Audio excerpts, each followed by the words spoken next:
Agora é Cláudio Teran com Entendendo a Notícia. Na tela, roda aí. Entendendo a Notícia, com Cláudio Teran. Amigos e amigas do Sertão Central Cearense, Elistênio, ouvintes, seguidores do Sistema Maior de Comunicação. Havia coisa muito melhor para fazer no domingo, atrativos muito mais agradáveis, que participar de manifestações golpistas. Ainda assim, elas aconteceram em 22 cidades, principalmente capitais, com alguns detalhes. Deu mais gente onde governadores ou prefeitos são aliados do ex-presidente da República. Onde as autoridades locais não são aliadas, deu menos gente. No local que reuniu mais pessoas, São Paulo, havia financiamento público por baixo de 7 capas, feito pelo governador Tarcísio de Freitas, que não apareceu, pelo prefeito de São Paulo, Ricardo Nunes.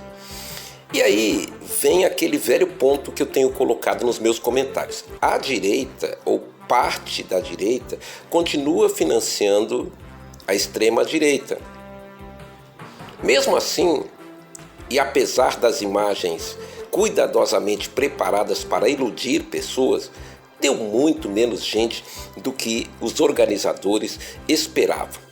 Pelo básico, não havia nada de novo sob o sol escaldante do domingo.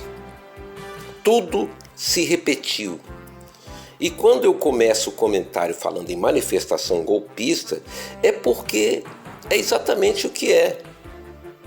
As pessoas que tiveram lugar de fala tentaram ser extremistas verbalmente, atacando, esculachando, esculhambando o ministro de Estado Alexandre de Moraes, quando ele é apenas o relator dos processos que envolvem o ex-presidente.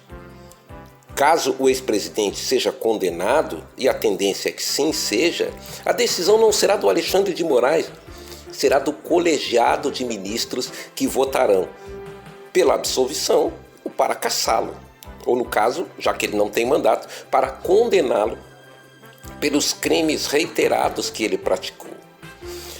Tudo isso é coisa velha, é coisa repetitiva. E o resultado é que, ao fim e ao cabo, ouvindo-se tudo o que foi dito, se percebe que a direita, no caso a extrema-direita, está isolada, cada vez mais isolada no seu radicalismo e no seu discurso sempre igual.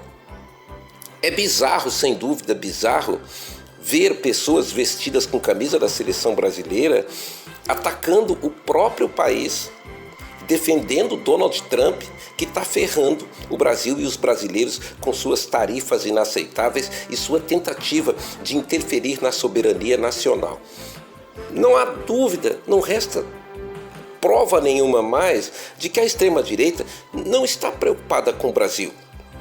Não está interessada, preocupada com as questões que interessam ao brasileiro. É tudo mesmo pelo interesse próprio e pessoal do ex-presidente da República. E no final, apesar de toda a gritaria que é típica desse movimento que quer vencer no grito, eles não têm fato novo nenhum para dizer: ele é inocente, vamos comprovar sua inocência na forma da lei. Não, isso eles não têm. A mesma coisa, eles também não têm discursos para aquilo que verdadeiramente interessa, que é defender o interesse nacional acima de tudo, independente de pessoas, independente de partido, de ideologia. O Brasil é que tem que estar acima de tudo e não o ex-presidente da República. E a direita, que eu mencionei aqui, que financia, a direita não apareceu, porque Romeu Zema, Ratinho Júnior, Caiado e o próprio Tarcísio planejam ser candidatos à presidência e contam com o apoio dos radicais da extrema-direita, no caso de seu líder, Jair Bolsonaro. Mas outros atores políticos que querem ser candidatos foram lá, como é o caso do Nicolas Ferreira, que está em vias de ficar inelegível pelos crimes eleitorais cometidos em Minas. Nicolas foi a Paulista com um objetivo: fazer aquele jogo que ele fez para ver se agrada o Bolsonaro e recebe o apoio dele em Minas para ser candidato ou a senador ou a governador do estado. Ricardo Nunes estava lá com o mesmo objetivo. O prefeito de São Paulo acha que se Tarcísio de Freitas for candidato, ele, Ricardo Nunes, deixa a prefeitura para disputar o governo do estado na vaga do Tarcísio. A direita está agindo dessa maneira, pragmática, inclusive quando dá corda e quando financia o radicalismo. E o eleitor?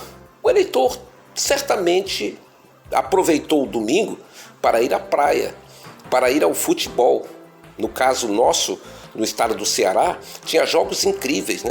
Como, por exemplo, na televisão, vários atrativos, como Fortaleza e Corinthians. E no estádio, Ceará e Flamengo, com um público recorde, um público que reuniu 50 mil vezes mais que as 2.000 almas que foram à Praça Portugal em Fortaleza no final da tarde do mesmo domingo. Então, ao eleitor, o ônus da responsabilidade de votar em 2026, votar contra o radicalismo. Cláudio Teran, para o Sistema Maior de Comunicação. Entendendo a notícia, com Cláudio Teran.